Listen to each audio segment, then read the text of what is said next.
MT Novel Story. Kabanata 1511. Supreme Cultivation Secret Author, Mu Fenglai. Si Xiao Wan ay isang ordinaryong disipulo. Hindi napigilan ni Lu Chen na itaas ang kanyang kilay, medyo malungkot ang kanyang mukha. Noong pinili ni Songman si Warner, sinabi niya na si Warner ay napakatalino kaya maaari siyang maging isang elite sa Qingming Palace. Kung hindi, bakit hahayaan ni Lu Chen sina Warner at Songman na pumunta sa Qingming Palace? Sa simula, lahat ng mga bagong dating ay nagsimula bilang mga panlabas na disipulo. Hindi kaya'y gusto lang niyang maging isang panloob na disipulo. Ngumisi ang babaeng guard. But I have something urgent to find her. Pwede bang maging mas matulungin itong senior sister? Mitiig ang sabi ni Lu Chen. Hindi, wala akong oras para humanap ng para sayo. Panay ang tanggi ng babaeng guard.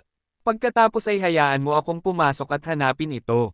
Si Lingua, na nakatayo sa likod ni Lu Chen nang hindi ipinapakita ang kanyang mukha, ay lumabas sa sandaling ito, bawal ang mga lalaki sa Qingming Palace.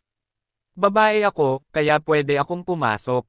Sa tingin mo, nasaan ang Qingming Palace, pwede ka bang pumasok at lumabas ayon sa gusto mo? Galit na galit ang babaeng gwardya, at itataboy na sana ang mga tao, ngunit biglang nalaman na ang aura sa katawan ni Lingua ay hindi kabilang sa lahi ng tao, at hindi niya maiwasang magulat, kayo ba, mula sa espiritu lahi? Tama, ipinanganak na ang spirit race, miyembro ako ng spirit race, at nandito ako para bisitahin ang Qingming Palace. Sabi ni Lingua, sandali lang, aabisuhan ko ngayon ang matanda tungkol sa foreign affairs. Naramdaman ng babaeng gwardya na isang malaking kaganapan ang pagbisita mula sa spirit race, kaya hindi siya naglakas loob na magpabeya, at agad na inilabas ang kanyang banal na sentido upang pumasok sa palasyo upang makahanap ng isang tao. Ilang sandali pa, lumabas sa palasyo ang isang nasa katanghaliang gulang na babae na nakasuot ng berdeng damit, sinulyapan lang niya si Lingua, at naging masaya ang kanyang ekspresyon. Tinatanggap ng Qingming Palace ang spirit race na bumisita. Ako ang Foreign Affairs Elder ng Qingming Palace. Mangyaring pumasok ang babaeng ito mula sa spirit race, at hayaan akong maging landlord sa Qingming Palace. Ngumiti ang nasa katanghaliang gulang na babae, at sinabi kay Lingua sa ganitong paraan, isinilang ang spirit race sa Eastern Desolate Region. Nakatanggap ang aking Qingming Palace ng balita na ang batch ng spirit race na ipinanganak ay dumating na sa Central Continent, at sila ay nasa lugar ng Kangwang Mansion.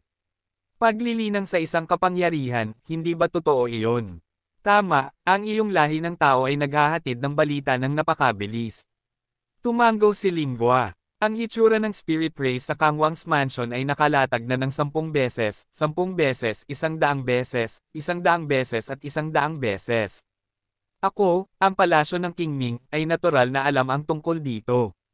Sabi ulit ng middle-aged na babae. Kaya, mas well-informed ang higher-ups of the human race, dapat alam na nila kanina. Tumawa ang nasa katanghaliang gulang na babae. Nakita ko, muling tumango si Lingua, ngunit medyo naguguluhan ang kanyang ekspresyon. Dahil alam ito ng mga nakatataas sa sangkatauhan, bakit hindi sila nagpadala ng isang tao upang makipag-usap sa kanila?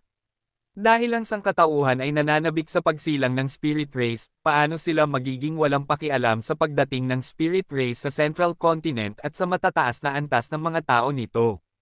Bilang hari ng espiritu, labis na nagmamalasakit si Lingua sa saloobin ng mga nakatataas sa sangkatauhan. Siya ay, ang nasa katanghaliang gulang na babae ay sumulyap kay Lu Chen, at ang kanyang ekspresyon ay medyo kakaiba, na parang hindi niya ito masyadong tinanggap. Siya ay isang estudyante ng Tianhuang Academy, at gusto niyang pumasok para hanapin ang kaibigan niyang si Xiao Wan. Sabi ni Lingua, I'm sorry. Ang Qingming Palace ay puno ng mga babae, bawal pumasok ang mga lalaki. Saglit na nag-isip ang babaeng nasa katanghaliang gulang, pagkatapos ay tumalikod at sinabi sa nangungunang babaeng gwardya, tulungan siyang mahanap ang tao at hayaan silang magkita sa labas ng palasyo. Tumugon ang babaeng gwardya, muling naglabas ng malay, at bumalik sa palasyo upang maghanap ng kung sino. Si Xiao Wan ay hindi lumabas, at si Lingua ay hindi pumasok sa Qingming Palace, at naghintay lamang sa lugar. Pagkatapos ng halos isang stick ng insenso, tumakbo palabas ng palasyo ang isang babaeng may maseselang katangian, si Xiao Wan iyon. Young Master, nandito ka na. Nang makita si Lu Chen, si Xiao Wan ay napuno ng kagalakan. Ikaw ba ay isang panlabas na disipulo sa Qingming Palace? Tuwang-tuwa si Lu Chen na makita si Xiao Wan noong una, ngunit nang makita niya ang kasuotan ni Xiao Wan, dumilim ang kanyang mukha. Ang mga gwardya sa pinangyarihan ay nakasuot ng maayos, at ang mga damit na kingming sa kanilang katawan ay napakarilag. Not to mention the foreign affairs elder of the middle-aged woman, ang robe sa kanyang katawan ay pinalamutian ng berda, na lalong naging maluho. At ang kingming robe na suot ni Xiao Wan ay napakakaraniwan, isang plain blue na robe lang, masasabi ng isang tao mula sa isang sulyap na ang kanyang katayuan sa Qingming Palace ay mababa. Oo. Tumango si Xiao Wan, bumungad sa kanyang magandang mukha ang isang hitsura ng pagkabalisa. Nagkaroon ka ba ng masamang oras sa Qingming Palace? Nahadjep ni Lu Chen ang mga mata ni Xiao Wan, at hindi niya napigil ang sumimangot. Hindi. Maayos na ang kalagayan ni Warner, young master, mangyaring huwag mag-alinlangan. Mabilis na sinabi ni Xiao Wan, para pigilan si Lu Chen sa karagdagang pagtatanong, agad niyang iniba ang paksa, tumalikod at yumuko kay Linghua, nakita ni Xiao Wan si Ling Wang. Haring Espiritu. Ang nasa katanghaliang gulang na babae sa tabi niya ay nagulat, at nag-aalalang nagtanong kay Xiao Wan. Oo, siya ang hari ng lahi ng espiritu, at sabay kaming tumawid sa Forbidden Sea papuntang Central Continent. Sabi ni Xiao Wan. Nako, siya pala ang haring espiritu. Bulag talaga ako. Aabisuhan ko ngayon ang Palace Master. Tinampal ng nasa katanghaliang gulang na babae ang kanyang noo, at mabilis na inilabas ang kanyang kamalayan upang mahanap ang may-ari ng Qingming Palace. Pagkaraan ng ilang sandali, nagkagulo ang buong palasyo ng Qingming, at maraming matatandang nakasuot ng mag-agarang damit, pati na rin ang hindi mabilang na mga elite na disipulo ang sumugod upang batiin sila. Narito ang haring espiritu, at malayo ang palasyo para tanggapin ako. Sana ay patawarin ako ng haring espiritu. Dumating ang tawa ng isang magnetic na babae, umalangaw-ngaw sa buong Qingming Palace. Pagkaraan, lumitaw ang isang matikas at marangyang babae at buong ngiti ang bumati kay Linghua. Bagamat pinigilan ng magandang babae ang kanyang hininga, mayroon pa rin siyang napakahinang kamahalan ng isang tunay na hari, na nagparamdam sa mga tao ng matinding panggigipit. Bengang Xiaoying, nakita ko na ang haring espiritu. Ang magandang babae ang nagkusa na pugay kay Linghua bilang isang mandirigma.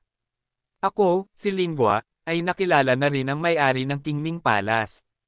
Gumanti rin ng saludo si Linghua, ang kabilang partido ay hindi niya kamag-anak at wala sa ilalim ng kanyang pamamahala, kaya natural na kailangan niyang pretuhin siya ng may kagandahang loob. Tulad ng inaasahan sa hari ng angkan ng mga espiritu, nabawi niya ng napakabilis ang kanyang kaharian, at naka-adapt na siya sa aura ng Yuanwo Continent. Tumingin si Xiaoying kay Linghua, at sinabing muli, maaaring makipag-alyansa si Linghwang sa ating sangkatauhan pagkatapos makibagay sa kontinente ng Yuanwo, at ang ating sangkatauhan ay umaasa na muling makipag-alyansa sa lahing espiritu, at naghintay din tayo, mahaba. Ang haring ito ay hindi pa nagiging tunay na hari, kaya't pag-usapan natin ang alyansa pagkatapos ng adjournment. Hindi alam ni Linghua ang mga detalye ni Xiaoying, at hindi alam kung si Xiaoying ay isang mataas na ranggo ng sangkatauhan. Paano niya kakausapin si Xiaoying tungkol sa alyansa ng dalawang angkan? Kung si Xiaoying ay isang ordinaryong pinuno lamang ng isang puwersa at hindi maaaring maging Panginoon, ano ang dapat pag-usapan? Bukod dito, si Linghua ay hindi pa naging isang tunay na hari, siya ay may pangalan ng isang espiritong hari ng walang kabuluhan, ngunit hindi ang katotohanan ng isang espiritong hari. Sa kasalukuyan, hindi mataas ang kanyang cultivation level, at ayaw ni Linghua na mababa ang tingin ng mga nakatataas sa sangkatauhan.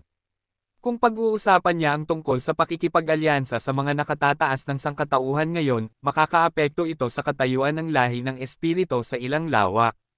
Sa sandaling ito, medyo naunawaan ni Linghua, bakit hindi alam ng mga nakatataas sa sangkatauhan na siya ay darating, at hindi nagpadala ng sinumang lumapit sa kanya. Ito ay maaaring ang paggalang na ibinigay sa kanya ng mga nakatataas ng sangkatauhan, na nagbigay sa kanya ng tunay na oras upang makamit, at ayaw siyang abalahin sa panahon ng kanyang paglilinang. Ang lahi ng espiritu ay natural na isang mabuting binhi para sa paglilinang, at ang bilis ng kanilang paglilinang ay mas mabilis kaysa sa lahi ng tao. Ngayong ang haring espiritu ay umangkop na sa kontinente ng Yuanwo, naniniwala ako na magiging madali ang maging isang tunay na hari sa malapit na hinaharap. Iminuwestiyo ni Xiaoying ang loob ng bundok at nakangiting sinabi, Haring Ling, mangyaring maupo sandali sa loob upang maipakita ko ang aking paggalang bilang isang Panginoong may lupa. Kabanata 15:12 Supreme Cultivation Secret Author, Mu Fenglai. Palace Master Xiao, siya ay kaibigan ng hari at sumama sa hari. Hindi pumasok si Lingua kasama si Xiaoying, ngunit tumalikod at sumulyap kay Lu Chen, na sinasabi iyon. Napakalinaw ng kahulugan ni Lingua, gusto niyang pumasok sa Qingming Palace kasama si Lu Chen. Ang palasyo ng Qingming ay puno ng mga babae. Noon pa man ay naging panuntunan na ang mga lalaki ay bawal pumasok. Sana ay patawarin ako ni Haring Ling. Sinulyapan din ni Xiaoying si Lu Chen, ngunit umiling na may paghingi ng tawad sa kanyang magandang mukha. Kung gayon ang hari ay hindi papasok. Nang tahasan itong sinabi ni Lingua, si Xiaoying ay natigilan at napahiya. Pagkatapos ng lahat, si Xiaoying ang Panginoon ng unang palasyo, at ipinadala pa niya ang buong matataas na opisyal ng Qingming Palace upang batiin siya, ngunit tumanggi si Lingua na maging panauhin. Ito ba ang dahilan kung bakit siya bumaba ng ganito? Ang Qingming Palace ay isang lugar para sa mga babae, kaya hindi ako komportable na pumasok, kaya walang masama dito. Tumango si Lu Chen kay Lingua, at binigyan siya ng senadorias. Mainit na iniimbitahan ka ni Palace Master Xiao, kaya maaari kang pumasok at maupo. Kakausapin ko lang si Warner sa labas. Nang marinig ito, hindi nagsalita si Lingua, sumulyap lang kay Xiao Wan, pagkatapos ay tumalikod at naglakad papunta sa Qingming Palace. Elder Liang, ang anak na ito ay kaibigan ni Haring Ling at isang kilalang panauhin ng palasyo ng Qingming. Bagamat hindi siya pinapayagang pumasok, hindi siya dapat pabayaan. Pretuhin mo siya ng mabuti. Nagutos noon si Xiaoying sa nasa katanghaliang gulang na babae. Pagkatapos ay lumiko sa Qingming Palace at binati si Lingua. Si Elder Liang ay ang Foreign Affairs Elder ng Qingming Palace. Siya ang humahawak sa lahat ng mga gawain sa labas ng palasyo, at ang pag-aaliw sa mga kilalang bisita ay isa rin sa kanyang mga trabaho. Naiintindihan ni Xiaoying na hayaan siyang tanggapin si Lu Chen. Little brother, sa ganitong paraan pakiusap, ang Qingming Palace ay may panlabas na bulwagan na nakatuon sa pagtanggap ng mga lalaking kilalang bisita. Ngumiti si Elder Liang kay Lu Chen, pagkatapos ay iminuwestiyo ang kaliwa, sinenyasan si Lu Chen na pumunta doon. Huwag mong abalahin si Elder Liang, mayroon akong ilang pribadong bagay na dapat pag-usapan kay Warner, maaari tayong mag-usap doon. Tinanggihan ni Lu Chen ang imbitasyon ni Elder Liang. Ayaw niyang marinig ng iba ang sinabi niya kay Warner. Kung pupunta ka sa panlabas na bulwagan ng palasyo ng Qingming, dapat may kasama kang Elder Liang o iba pa, kaya paano mo kakausapin si Warner? Pagkatapos magsalita, hinailan ni Lu Chen si Warner palayo sa gate ng bundok at naglakad papunta sa isang masukal na kagubatan sa gilid, iniwan si Elder Liang na nalilito sa hangin. Elder Liang, masyadong mayabang ang batang iyon, sino sa palagay niya? Si Venerable Qing Tian lang, at ni hindi siya qualified na gumawa ng kakaibang trabaho sa ating Qingming Palace. At ikaw, ang Maringil na Jade Bone Sage, personal na tumanggap sa kanya, at nang ahas siyang tumanggi, ito ay talagang hindi makatwiran. Panipi, galit na sabi ng babaeng guard. Kalimutan mo na, alang-alang kay Haring Ling, huwag mo siyang pakialaman. Si Elder Liang ay mukhang kalmado, ngunit siya ay labis na inis sa kanyang puso. Hindi talaga alam ni Lu Chen kung ano ang sasabihin, talagang hindi niya ito binigyan ng anumang mukha. Kung hindi siya inutusan ni Palace Master Xiao na tretuhin siya ng mabuti at huwag masaktan, matagal na sana siyang nagkasakit.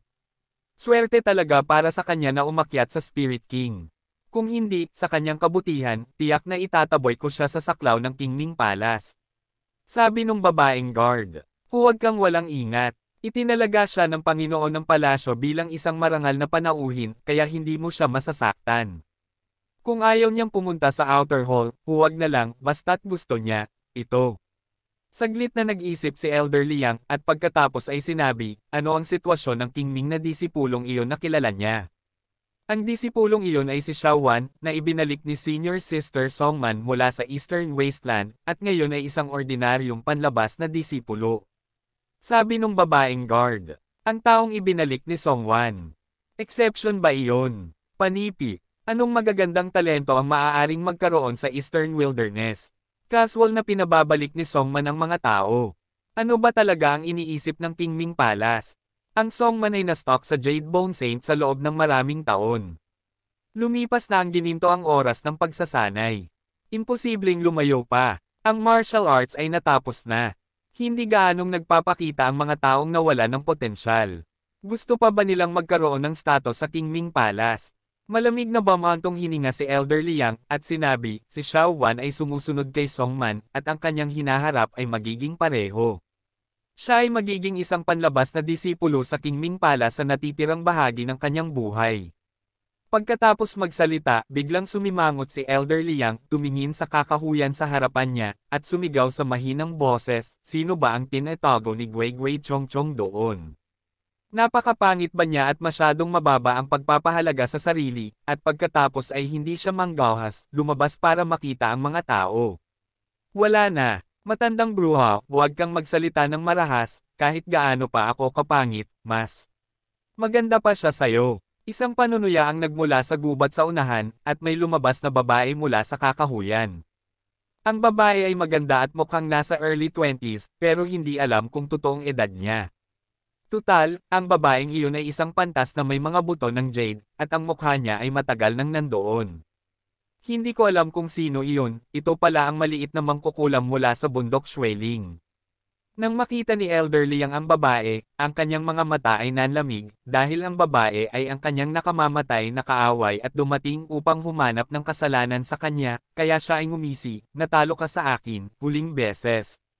Matandang bruha, sinabi ko na pagkatapos kong may sigawa ang aking mga kasanayan sa pakikipaglaban, tiyak na pupunta ako sa iyo para sa paghihiganti, at ngayon ay narito ako.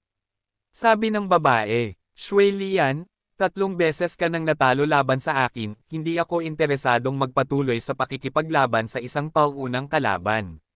Ngumisi si Elder Liang. Noon pa yan, na-improve na ang combat power ko ngayon, hindi pare-pareho, matatalo ka sa akin. Ang babaeng nagngangalang Shui Lian ay nanunuya din, na may 2 mahabang espada sa kanyang mga kamay, at isang pangitain sa likod, na tila pinipilit si Elder Liang na lumaban. Ang munting bruhang ito ay gustong maglaro ng ligaw, pumunta ka at turuan siya ng leksyon. Sinulyapan ni Elder Liang ang nangungunang babaeng gwardya, at inutusan ang babaeng gwardya na lumaban. Dito, mayroon lamang 3 santo ng Jade Bone, iyon ay, si Elder Liang, ang nangungunang babaeng bantay, at ang Water Lotus mula sa Xueling Mountain. Sa harap ng sarili niyang tarangkahan sa bundok, umasa si Elder Liang sa kanyang katayuan at ayaw niyang labanan si Shui Lian. Higit pa rito, maraming beses na natalo ni Elder Liang si Shui Lian, at malalim ang kanyang pagkaunawa sa kapangyarihan ng pakikipaglaban ni Shui Lian. Sa tingin niya ay sapat na ang babaeng gwardya sa ulo para harapin ito, kaya bakit pa siya mag-abala? Sumusunod ang alagad. Tumugon ang babaeng gwardya, agad na binuksan ang paningin, at itinaas ang kanyang baril para umakyat. Sige, papaluan ko muna ang paa ng aso mo, tapos tatalunan kita. Bamantong hininga si Shui Lian, pagkatapos ay ibinaba ang kanyang 2 espada, ipinakita ang kanyang kakayahan sa pakikipaglaban, at unang nilaslas ang babaeng gwardya. Tingnan mo ang baril. Matagal nang pinaghandaan ng babaeng gwardya, sinaksak niya ang kanyang sibat, at itinapon ang sarili sa espada ng kalaban. Boom! Ang sibat ay tumama sa talam ng espada, at nagkaroon ng nakakagulat na pagsabog na kumalat sa lahat ng direksyon. Ang pagsabog ay kumalat sa kakahuyan sa isang tabi, na yumanig sa mga lalaki at babae na lihim na nag-uusap sa kakahuyan. Ito ay ang tunog ng labanan. Tumingin si Lu Chen sa gate ng bundok, ngunit ang kagubatan ay napakasiksik na wala siyang makita. Huwag kang mag-alala, may pumunta kasi sa Qingming Palace para sipain ang court. Madalas mangyari ang ganitong bagay, at matagal na akong nakasanayan. Sabi ni Warner, madalas sinisipa ng mga tao ang pavilion. Marami bang kaaway sa palasyo ng Qingming? Nagtatakang tanong ni Lu Chen. Medyo marami. Maraming elder sa Qingming Palace ang gustong magpakitang gilas, at nagdulot sila ng maraming hinaing sa labas, at madalas silang banibisita ng iba para mag-higanti. Sabi ni Xiao Wan. Ang parehong sekta ng doktor, ang Shenmo Palace ay napakababa. Kabanata 1513. Supreme Cultivation Secret Author, Mu Fenglai. Ang Qingming Palace ay isang malaking puwersa sa lugar na ito, at mayroong hindi mabilang na maliliit at katamtamang laki ng puwersa sa ilalim nito. Hindi sila maaaring panatilihing mababa ang profile kung gusto nila.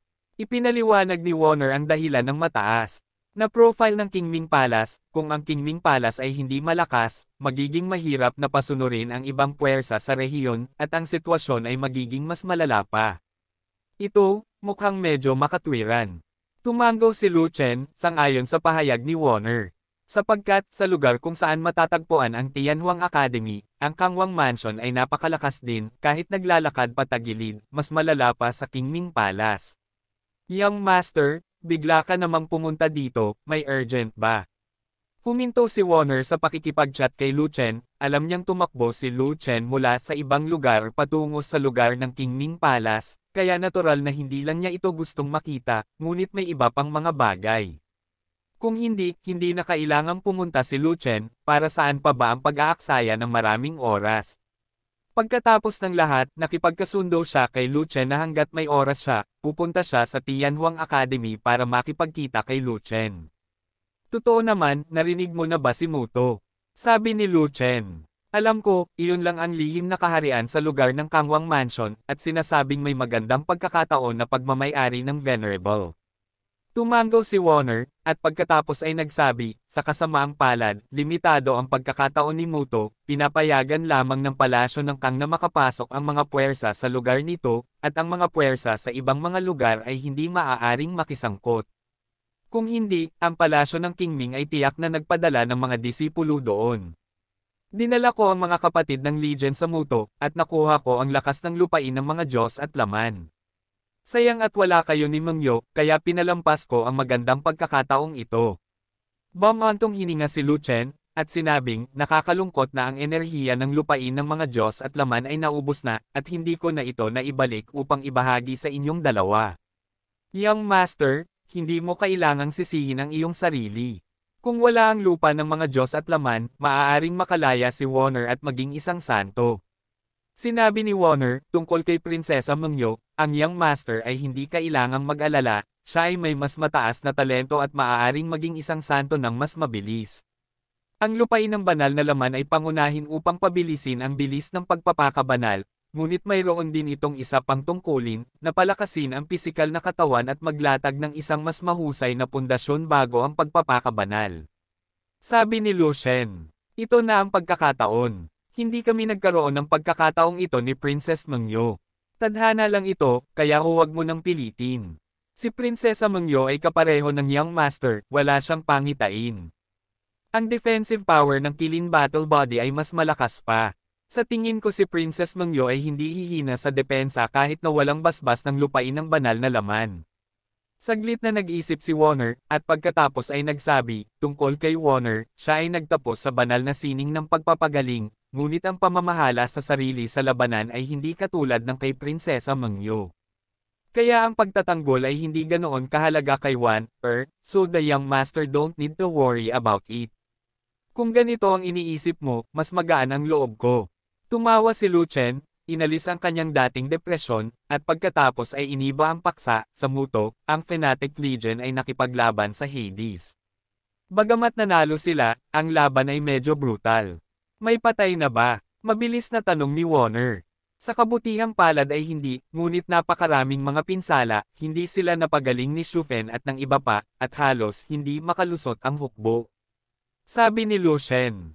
Tumaas na ang mga kapatid ng Legion, turn na ni Senior Sister Shufen at hindi na makakasabay ang kanilang Sacred Wood Sacred Arts. Agad na, naunawaan ni Warner ang ibig sabihin ni Lu Chen, kaya't muli niyang sinabi, Young Master, pumunta ka dito sa pagkakataong ito para sa Holy Art of Heavenly Lotus sa Qingming Palace, tama ba? Tama, gusto ko lang ibalik ang Holy Art of Heavenly Lotus at ipasa ito sa libo-libong field healers ng hukbo para agad na mapataas ang healing power ng hukbo. Young Master, I'm afraid you will be disappointed, hindi pa nakakarating si Warner sa Heavenly Lotus Sacred Art. Isa ka ng disipulo ng Qingming Palace, bakit hindi mo natutunan ang banal na sining ng Tianlian? Ang banal na sining ng Tianlian ay ang pinakamataas na lihim na sining ng palasyo ng Qingming.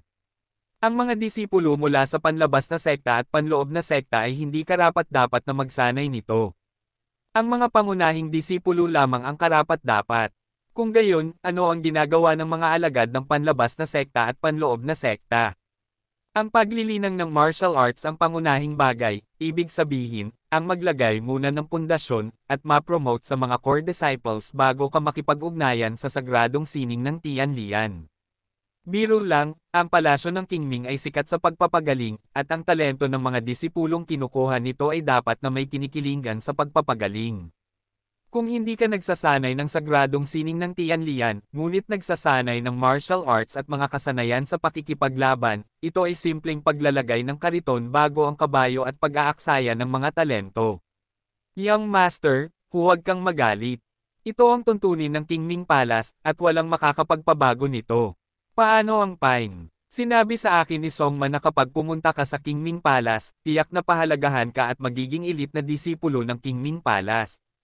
Bakit ganito ngayon? Panipi. Ipinaglaban ako ni Senior Sister Songman, ngunit sa ilang kadahilanan, hinahayaan pa rin ako ng mga elder sa itaas na magsimula bilang isang panlabas na disipulo, na sinasabi na gusto nila akong patalasin. Sa paghahasa nakikita kong mas malala ang damit na suot mo kaysa noong nasa bahay ka ni Luke, kaya alam kong hindi maganda ang lagay mo sa Qingming Palace. Hindi. Okay lang ako sa Qingming Palace. Young Master, huwag kang maghinala. I don't think so. I think niloko ako ni Songman at dinala ka sa Qingming Palace para magdusa. Sa totoo lang, nahihirapan din si Senior Sister Songman at sinubukan niya ang kanyang makakaya. Si Songman ay isang sage ng Jade Bones at may mga kwalifikasyon para maging isang tunay na hari. Sa ganoong kataas na antas ng cultivation, mababa pa ba ang kanyang status sa Qingming Palace? Ang Qingming Palace at Spirit Beast Palace ay may ilang mga hinaing. Ang mga disipulo sa pagitan ng dalawang palasyo ay hindi pinapayagang makipag-usap, ngunit sina Senior Sister Songman at Senior Brother Ling Kang ay kilala na ng Qingming Palace. So, walang status si Songman sa Qingming Palace. Mabuti na lang at may isang Panginoon ng palasyo para protektahan si Senior Sister Songman, kung hindi, mas malala ang sitwasyon ni Senior Sister Songman. This is troublesome. Hindi kayang protektahan ni Pinevine ang sarili niya, paano ka nito mapoprotektahan? Kaya na ni Warner ang sarili, hindi kailangang mag-alala ang Young Master. Gayunpaman, napakalinaw ng iyong layunin ng pagpunta sa palasyo ng Qingming, iyon ay upang matutunan ang sagradong sining ng Tianlian. Kung magsisimula ka sa panlabas na sekta at pagkatapos ay ma-promote sa panloob na sekta, maaari kang makipag-ugnayan sa Tianlian Sage, matapos ma-promote sa core disciple. Nag-aalala rin si Warner sa bagay na ito. Kung tatanungin mo si Songman, papayag ba siyang ituro ng pribado ang sagradong sining ng Tianlian? Napakahirap. Hindi ituturo ni Senior Sister Songman ang sekretong sining ng gate ng palasyo ng pribado.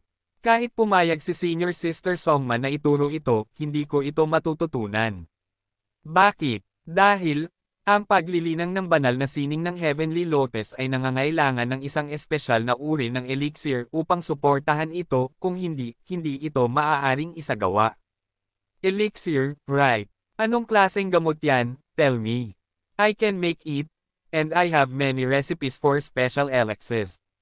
Panipi, Tianlian Dan. Ano? Sabihin mo ulit. Panipi, Tianlian Dan. Bitawan mo ako, ito talaga ang uri ng elixir. Ito ay isang napaka-espesyal na elixir. Ito ay hindi ginagamit ng mga ordinaryong mandirigma, at ito ay pangunahing ginagamit ng mga high-level na doktor. Mahirap bang pinuhin? Mayroon akong formula ng Tianlian pill. Hindi mahirap pinuhin ito. Ang kahirapan ay nasa mga materyales na panggamot dahil ang pangunahing materyal na panggamot ay fairy lotus. Ang fairy lotus ay isang alamat lamang. Hindi ito umiiral sa Yuanwu continent. Sa fairy world lang daw ito nag-e-exist, pero hindi man lang alam ng fairy world kung meron o wala. Kabanata 1514. Supreme Cultivation Secret Author, Mu Fenglai. Para sa fairy lotus pill, walang paraan si Lu Chen para pinuhin ito. Saan ko mahahanap si Tianlian? Hinangaan din ni Lu Chen ang Qingming Palace, na talagang mayroong elixir pill, at ang background nito ay hindi masyadong malakas.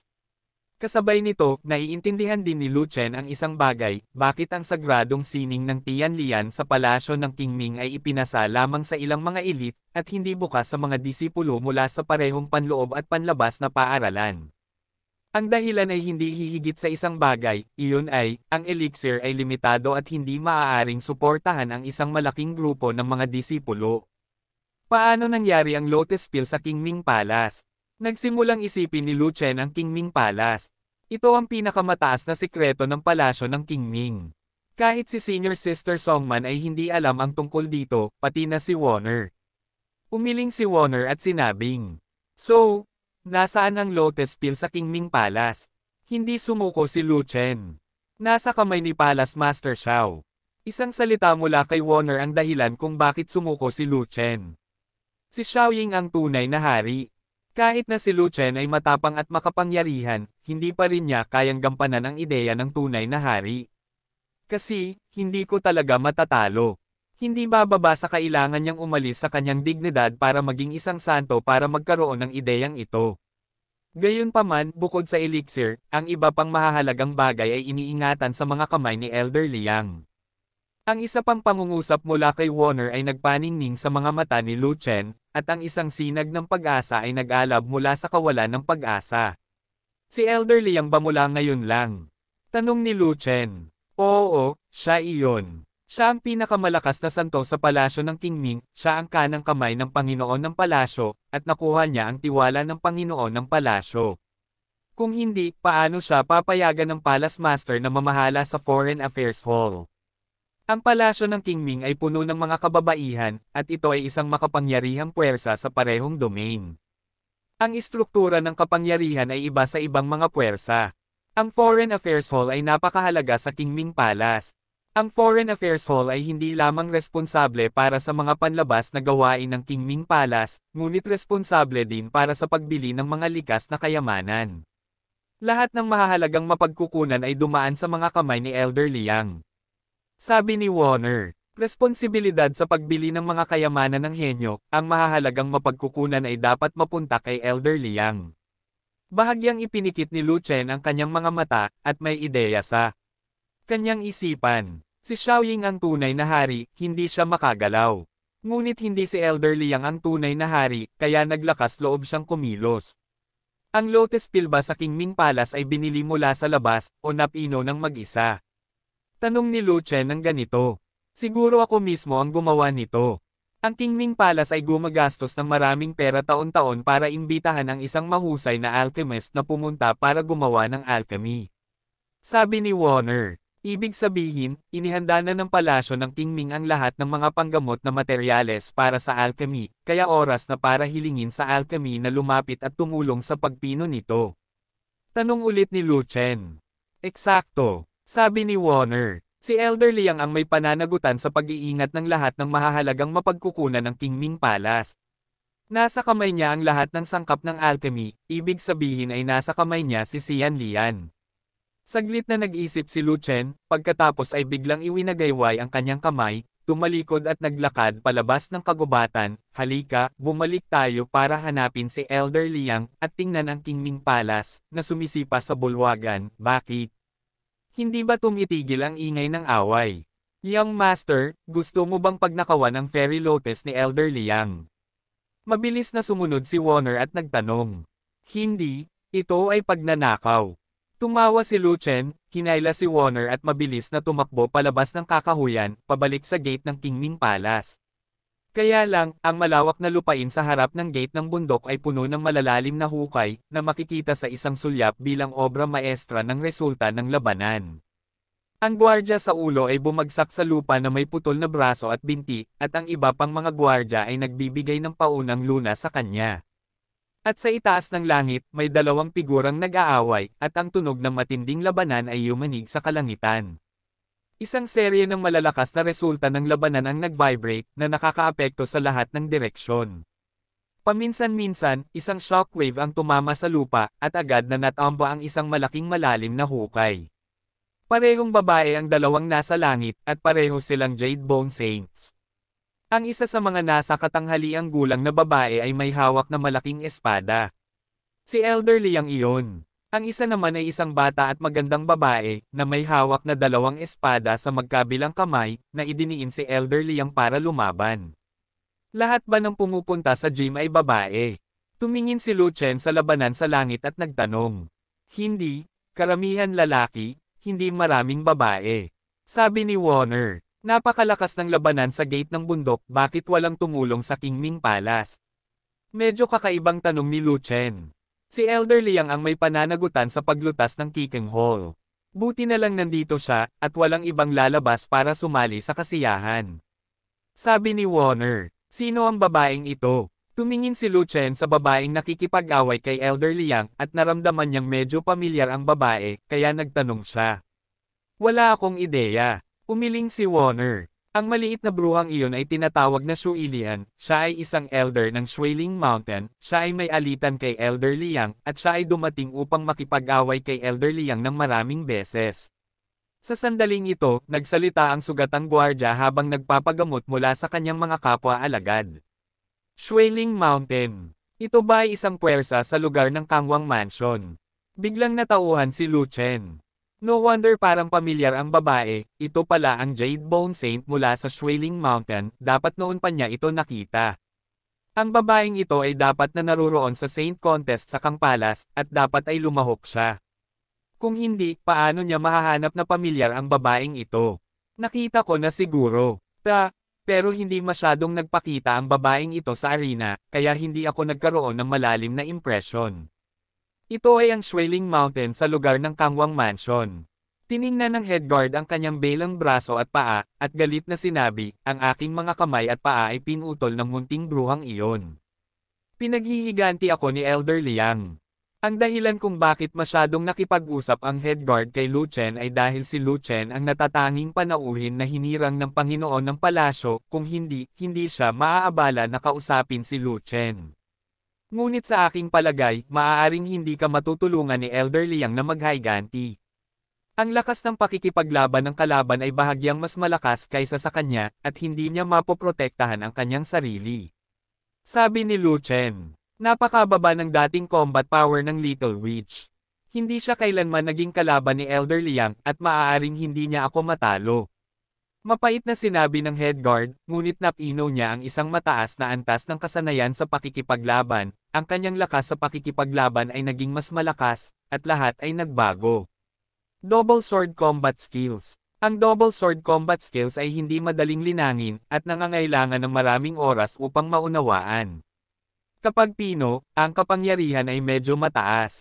Tinitigan ni Lu Chen ang Water Lotus sa kalangitan, at muling sinabi, lalong lumalakas ang loob ng babaeng ito, maaaring hindi magtatagal si Elder Liang. Hindi, si Elder Liang ang numero 1 santo sa palasyo ng Kingming, at hinding-hindi siya matatalo sa munting bruhang iyon. Galit na galit ang lead guard at sinabi iyon, anuman ang mga katotohanan sa harap niya. Pagkahulog pa lang ng mga salita, may malakas na putok sa langit, at ang dalawang tao sa itaas ay naglalaban na naman gamit ang mga sandata. Pagkatapos, mabilis na nahulog si Elder Liang mula sa isang mataas na lugar na parang isang malaking bato. Boom! Lumapag si Elder Liang sa lupa gamit ang dalawang paa, lumabas sa isang malaking butas sa lupa. Matandang bruha, bumangon ka at lumaban ka ulit. Sa itaas ng langit, dumating ang masigasig na pagtawa ni Shui Lian, na parang may isang milenyo ng sama ng loob, at lahat ng ito ay inilabas sa sandaling ito. Ikaw maliit na mangkukulam. Galit na galit si Elder Liang na ang kanyang mukha ay namumula, at ang kanyang buong katawan ay nanginginig, maging ang putol na espada sa kanyang kamay ay nanginginig. Kabanata 15:15. Supreme Cultivation Secret Author, Mu Fenglai. Ang malaking espada ni Elder Liang ay kalahating nabasag, naiwan lamang ang natitirang kalahati, na halos walang silbi. Maiisip na ang lakas ng pakikipaglaban ni Elder Liang ay talagang nasa ilalim ni Shui Lian, at kung aakyat siya para lumaban, ipapahiya niya ang kanyang sarili. Tumigil ka nga sa pagsasalita ng kalokohan, bumangon ka agad, kung hindi, susugurin kita at puputulan ko yang ulo mo. Bumaba muli ang boses ni Shui Lian, ito ang ritmo ng pagkakaroon ng momentum. Nagalit si Elder Liang matapos itong marinig. Sige, ako na lang. Tatalo na sana si Elder Liang, ngunit bigla siyang napigilan ni Lu Chen. Elder Liang, hindi ka maganda ngayon, bakit hindi mo ako hayaang humawak sa labanan sa itaas? Ikaw. Sumulyap si Elder Liang kay Lu Chen, at galit na sinabi sa mismong lugar, ang munting mangkukulam ay ang Jade Bone Saint, at ikaw ang kagalang-galang na Qing Tian, aakyat ka ba para mamatay? Ikaw ay isang kilalang panauhin ng Panginoon ng Palasyo, at ang meron ako dito ay pansariling hinaing, kaya huwag kang makialam sa sarili mong negosyo, mas mabuting tumabi ka. Ang babaeng iyon, kung hindi, paano ako makakagawa ng ganoong hakbang? Nakangiting sabi ni Lu Chen, higit sa lahat, nakaugalian kong maging maingay, kaya maaari mo itong ipaubaya sa akin. Ang mga personal kong hinaing kay Shui Lian ay malulutas lang sa pagitan namin. Paano mo ito mapapamahalaan bilang isang tagalabas? Lalong nagalit si Elder Liang. Kung hindi siya sinabihan ng Panginoon ng Palasyo na tretuhin ng mabuti si Lu Chen, sasampalin niya sana siya ngayon at sinabihan si Lu Chen na isipin ang sarili niyang negosyo. Mayroon akong isang mahusay na dila, at maaari ko siyang hikayatin na ilipat sa akin ang iyong mga hinaing. Ngumiti ulit si Lu Chen. Anong kaguluhan, anong ginagawa mo? Naiinip si Elder Liang. Matandang bruha, tatanungin ulit kita, lalaban ka ba? Sa taas ng langit, muling dumating ang naiinip na boses ni Shui Lian. May kinakausap si Elder Liang tungkol sa isang bagay, malapit na itong maging maayos, halika na. Bago makasagot si Elder Liang, si Lu Chen ang gumawa ng unang hakbang at tumugon kay Shui Lian ng ganito. Bilasan mo, gutom at uhaw na ang dalawa kong espada. Bumaba muli ang boses ni Shui Lian, ngunit hindi siya pinansin ni Lu Chen, at hindi siya sinagot ni Elder Liang. Sabihin mo sa akin, bakit ka nagmamadaling mamatay?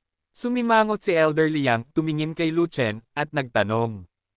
Narinig ko na si Elder Liang ay may isang fairy lotus sa kanyang kamay, at nagkataon na kulang ako sa isang fairy lotus, kaya si Lu Chen ay puno ng mga ngiti, at sa wakas ay isiniwalat ang kanyang tunay na layunin, ngunit hindi niya natapos, kanyang pangungusap. Nanlamig ang mukha ni Elder Liang, lumingon ang mga mata, at tumitig kay Warner, girl, sinabi mo sa kanya ang tungkol kay Xian Lian, tama. Hindi sumagot si Warner, tumango lang siya at umamin ng mapagbigay. Isa ka lang hamak na outer disciple at walang pagkakataon na makipag-ugnayan sa matataas na uri. Paano mo nalaman na mayroon akong fairy lotus sa aking kamay? Lalong nanlamig ang mukha ni Elder Liang. Siguro, sumagot si Lu Chen para kay Warner na nagsasabing, maaaring mali ang hula ko. Tama ang hula mo, kaya hindi kita bibigyan ng fairy lotus. Sabi ni Elder Liang. Siyempre hindi ko ibibigay sa akin ng walang dahilan, tutal wala kang binabayaran. Ngumiti si Lu Chen, at sinabing, kung itataboy ko ang babaeng iyon, mababayaran ba ako? Hindi mo itinataboy ang mga tao, tinatawag mong kamatayan, kung mamatay ka, hindi ko maipaliwanag sa master ng palasyo, at hindi ko rin maipaliwanag sa haring espiritu. Sabi ni Elder Liang, iyon ang negosyo ko, wala itong kinalaman sa iyo. Nandito si Warner para tumstigo para sa akin, paniniwalaan siya ni Haring Ling. Muling sinabi ni Lu Chen, ngayon, ikaw na ang bahala, gusto mo bang makipagdeal sa akin? Kalakal. Kumunat ang noo ni Elder Liang. Nakipagkasundo talaga si Lu Chen sa kanya, inilagay ang sarili sa panganib, para lang sa pinakamamahal na fairy lotus sa kamay niya. Si Lu Chen ay Venerable Qing Tian lang, paano niya matatalo si Shui Lian? Maaaring sandutin ni Shui Lian si Lu Chen hanggang mamatay sa isang daliri lamang. Sa pagkamatay ni Lu Chen, mayroon lamang disadvantages at walang benepisyo. Si Shui Lian ay makikisali pa rin sa kanya, at itataboy pa rin siya, mawawala ang lahat ng mukha at hindi na maiangat ang kanyang ulo. Bukod dito, tiyak na sisisihin siya ng Panginoon ng Palasyo dahil sa hindi niya pagprotekta ng mabuti kay Lu Chen. Hanggat matatalo ko ang babaeng nasa itaas, ako ang kamumuhian ng babaeng iyon at hindi na ikaw mula ngayon, at mababawasan ang kalaban mo. Si Lu Chen ay puno ng kumpiyansa, at sigurado siyang papayag si Elder Liang. Dahil, si Elder Liang ay na-corner na ni Shui Lian, at hindi siya maniniwala na mayroon siyang kapangyarihang lumaban para talunin si Shui Lian, at personal niyang sasang-ayunan ito. Okay, dahil gusto mong gawin, I'll make this deal with you. Gaya ng inaasahan, pumayag si Elder Liang. Kaya lang hindi siya naniniwala na si Lu Chen ay may kapangyarihang lumaban para talunin si Shui Lian, ngunit iniisip niya na maaaring may ibang paraan si Lu Chen para hikayatin si Shui Lian na umatras.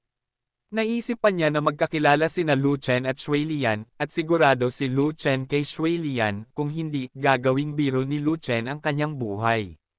Stopgap measure lang ang dahilan kung bakit siya pumayag dahil ayaw na niyang makipag-away kay Shui Lian. Ang lakas ng pakikipaglaban ni Shui Lian ay bumuti, at siya ay nasa itaas pa rin niya. Kung bugbugin siya ulit, baka mamatay siyang pangit. Kung may paraan si Lu Chen para umatras si Shui Lian, iyon ang pinakamabuti, hayaan siyang malampasan ang paghihirap na ito. Si Xian Lian naman. Hehe. Imposibleng ibigay ito. Gusto ni Lu Chen. Pagkatapos ay halika at kunin ito. Hindi siya naniniwala, ang kagalang-galang na Qing Tian ay naglakas loob na agawin ang mga bagay ng Jade Bone Saint. Kung gayon, Elder Liang, mangyaring ihanda ang Fairy Lotus, kahit 10. Tumawa si Lu Chen, binitawan ang mga salitang iyon, tumalon, at naabot ang langit sa isang kisap mata. Ikaw. Nang makitang hindi si Elder Liang ang tumalon, ngunit isang binata, hindi napigilan ni Shui Lian na mabigla, at bumulong, Lu Chen mula sa Tianhuang Academy. Oo, ako, ito wow. Inilabas ni Lu Chen ang kanyang mahabang kutsilyo at nakangiting sinabi, kilala mo talaga ako, ganoon na ba talaga ako Ka Jose? Natalo mo si Ning Feng mula sa Kampal Aces Saint Contest at nanalo ng Potential Award. Sino ang hindi nakakakilala sa iyo? Kumunat ang noo ni Shui Lian, at muling nagsalita, ngunit bakit nasa Qingming Palace ka? Dito ko nakalaban ang matandang bruhang iyon na si Liang Han, anong ginagawa mo dito? Nandito ako para akitin ka. Tumawa si Lu Chen at sinabi iyon. I advise you to mind your own business, or don't blame me for being ruthless. Pinaikit ni Shui Lian ang kanyang mga mata, inihayag ang kanyang layunin sa pagpatay, kinasusuklaman niya ang mga taong nakikialam sa kanyang mga gawain. Bukod dito, ang antas ng mga nakikialam ay napakababa pa, madali niya silang sirain. Hindi ito ang lugar ng King Kenji's mansion, at wala doon si Zuozo, kaya wala siyang dapat ikatakot na patayin si Lu Chen. Nangako ako kay Elder Liang na mamagitin sa iyong mga hinaing, at gagawin ko ang sasabihin ko. Sabi ni Lu Chen. Pagkatapos ay ipapadala kita sa impyerno, at bugbugin muli ang matandang hag na iyon. Si Shui Lian ay naiinip, nagtaas ng espada, tinuro si Lu Chen at sinabing, bitawan mo ang iyong hayop, at papatayin ko rin ito. Sa Saint Contest, umasa si Lu Chen sa tulong ng Qin Linjiao para buhatin ang Jade Bone Saint na sumali sa kompetisyon saglit. Si Shui Lian ay nanunood din ng labanan sa oras na iyon.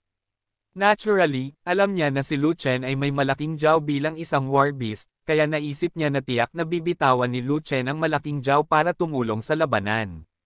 Kabanata 15-16 Supreme Cultivation Secret Author, Mu Fenglai. Ang aking battle beast ay hindi libre, ito ay umuunlad, kaya't huwag mo itong pakialaman. Umiling si Lu Chen, at sinabing, mas mabuting sumama ako ng mag-isa, isa-isa sa iyo, isang patas na laban. Totoo na ang malaking Jiao ay nagtatago sa Lingquan Pond upang mag-evolve, at talagang hindi maginhawang istorbohin.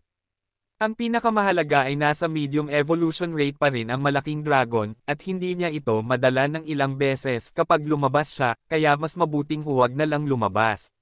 Sa makatuwid, hindi inaasahan ni Lu Chen na lalabas ang malaking Jiao upang tumulong sa labanan, ngunit dumating upang lumaban ng mag-isa. Sa suporta ng enerhiya ng lupain ng banal na laman, ang paglilinang ni Lu Chen ay sumulong. Nang kalahating hakbang, at ang unang hugis ng gininto ang katawan ay nalinang, ngunit hindi pa ito ganap na nabubuo. Sa kabila nito, ang kapangyarihan ni Lu Chen bilang isang kagalang-galang ay gumagalaw patungo sa kapangyarihan ng isang gininto ang katawan, at ang kanyang kapangyarihan ay lumalakas. Bilang karagdagan, ang mga ugat ng dragon sa katawan ni Lu Chen ay nagkaroon ng abnormal na pagtaas ng kapangyarihan, at ang kanyang lakas sa pakikipaglaban ay mas malakas kaysa dati, at mayroon na siyang kapangyarihan upang labanan ang Jade Bone Saint. Kung wala ang tulong ng malaking dragon na iyon, mas mabilis kang mamatay. Ngumisi si Shui Lian, iniisip na si Lu Chen ay isang taong gustong mamatay, at handa siyang tuparin si Lu Chen. Hindi kinakailangan. Ngumiti si Lu Chen, tinawag ang kanyang katawan, tumaas ang 5 ugat ng dragon, at 5 sinag ng liwanag ang lumiwanag sa paligid niya. Mula sa sandaling lumitaw ang 5 dragon totem sa mga mata ni Lu Chen, ang kanyang lakas at aura ay tumaas, na parang isang Diyos ng dragon ang ipinanganak, mababa ang tingin sa mundo. Patayin ang langit. Si Lu Chen ang gumawa ng unang hakbang, siya ang nanguna, at ginamit ang ika-5 kutsilyo upang tadteren ang langit, at dumiretso sa Water Lotus. Sa isang hiwa, ang hangin at mga ulap ay lumundag, at ang aura ng espada ay dumiretso sa langit, na winasak ang mga ulap sa lahat ng direksyon. Ang talam ay nasa lahat ng dako, may mga layer ng espasyo na gumuho, at ang walang laman ay nabasag. Dahil sa bigat ng talam, nanginginig ang lupa at pumutok kung saan-saan. Ito ang pinakadakilang kapangyarihan ng Zontian Fifth Knife, at nagdudulot ito ng malaking banta sa Jade Bone Saint. Ang kapangyarihan ng kutsilyo na ito. Nanlamig ang mukha ni Shui Lian, at agad na nawala ang pagmamaliit sa kanyang puso. Nagmamadali niyang itinaas ang kanyang dalawang espada, at umakyat upang salubungin ang talam ng talam. Boom! Ang talam ay naglaslas sa pagitan ng dalawang talam ng espada, na gumawa ng malakas na ingay na yumanig sa kalangitan at yumanig sa lahat ng direksyon. Sa sandaling iyon, ang kapangyarihan ng talam ay bumagsak, ang dalawang espada ay nabasag, at ang kapangyarihan ng pagbagsak ay bumuo ng isang nakakatakot na shockwave, na dumurog sa nakapalibot na mga ulap. Hawak ni Shui Lian ang dalawang hiwa ng espada na walang talam. Lumipad palabas si Lu Chen sa parehong paraan, ngunit ang mahabang kutsilyo sa kanyang kamay ay buo dahil sa mataas na kalidad nito. Wow! Sa harap ng tarangkahan ng bundok ng palasyo ng Qingming, mayroong mahinang tandang na dulot ng isang taong hindi napigilan. Si Liang Han, ang nakatatanda ng palasyo ng Qingming, at ang makapangyarihang mga gwardya ay natulala sa sandaling ito, at hindi sila makapaniwala. Ito ba ang kapangyarihang panlaban ni Venerable Qing Tian? Ito ay malinaw na ang kapangyarihan ng labanan ng Jade Bone Saint, okay. Si Lu Chen ba ang Venerable Qing Tian o ang Jade Bone Saint? Ang lakas at kaharian ng pakikipaglaban ni Lu Chen ay seryosong hindi magkatugma sa isang lawak, ito ay talagang nakakatakot, ito ay hindi pa naririnig. Lalo na ang mga babaeng gwardya sa pangunguna ni Liang Hanhei, lahat sila ay lumaban kay Shu Ilian, at alam nila ang lakas ni Shu Ilian. Ngunit si Lu Chen ay nagkaroon lamang ng isang harapan, tinadtad ang dobleng espada ng Water Lotus, at inalog ang Water Lotus na libu-libong talampakan ang layo. May isip kung gaano kalakas at abnormal ang combat power ni Lu Chen. My sword. Tiningnan ni Shui Lian ang dalawang sword hilt na hawak sa magkabilang kamay, na walang laman, at nakaramdam ng labis na pagkagulat. Nagulat siya sa sword power ni Lu Chen, ito ay masyadong malakas, ito ay isang napakataas na antas ng combat skill power. Sa sandaling iyon, naniwala siya na ang mga kasanayan sa pakikipaglaban ni Lu Chen ay ganap na mid-level. Dahil, ang kanyang mga kasanayan sa pakikipaglaban ay mababa ang ranggo, at isa sa mga pinakamahusay na kasanayan sa pakikipaglaban. Ang mga makakakrush sa kanya in terms of combat skills ay dapat nasa mid-level heavenly ranks. Kung alam niya na ang Zontian ni Lu Chen ay ang pinakamataas na grado ng ranggo sa kalangitan, mas nakakagulat ito. Sapagkat, ang mga kasanayan sa pakikipaglaban ng matataas na uri ng langit ay nasa mga kamay ng nakatataas na uri ng sangkatauhan, at hindi sila kwalipikadong hawakan ng mga banal. Kahit na ito ay isang mid-level battle skill ng Heaven Rank, ito ay bihira para sa isang santo, at isang tunay na hari lamang ang makakakuha nito. Nabali ang iyong espada. Humigop si Lu Chen ng Spirit Essence Liquid, at pagkatapos ay sinabi habang kumakain ng Blue Striped Spiritual Chi Pill. Sa wakas ay handa na siyang gamitin ang Spiritual Spirit Essence Liquid, ngunit sa katunayan kailangan niyang gamitin ito. Siya ay nasa langit, at si Warner ay nasa lupa. Masyadong malayo ang distansya, at hindi siya natulungan ni Warner. Higit pa rito, sigurado siyang haharapin si Shu Ilian ng mag-isa, at ayaw niyang tumulong si Warner para hindi na magkagulo pa. Bukod dito, ang ngayon ay iba sa nakaraan, hindi pa natutunan ni Warner ang sagradong sining ng Tianlian. Ngunit nilinang na niya ang prototype ng ginintoang katawan, at ang antas ng kanyang paglilinang ay mataas na. Napakahirap para kay Warner na magpadala sa kanya ng sigla sa ganitong estado, at mabagal din ang oras ng pagbawi. Mas mainam na inumin ang banal na tubig ng direkta. Ang iyong kutsilyo. Tinitigan muli ni Shui Lian ang mahabang kutsilyo sa kamay ni Lu Chen, at sinabi iyon. Ang kalidad ay mas mataas kaysa sa iyong espada. Mabilis na nilunok ni Lu Chen ang Blue Striped Aura Pill, hindi nakakalimutang sampilan pabalik ang kabilang partido. Ang aking Yuanyang Sword ay isang high-grade na Holy Sword, na maaaring putulin ng iyong kutsilyo. Hindi kaya ang iyong kutsilyo ay isang king weapon.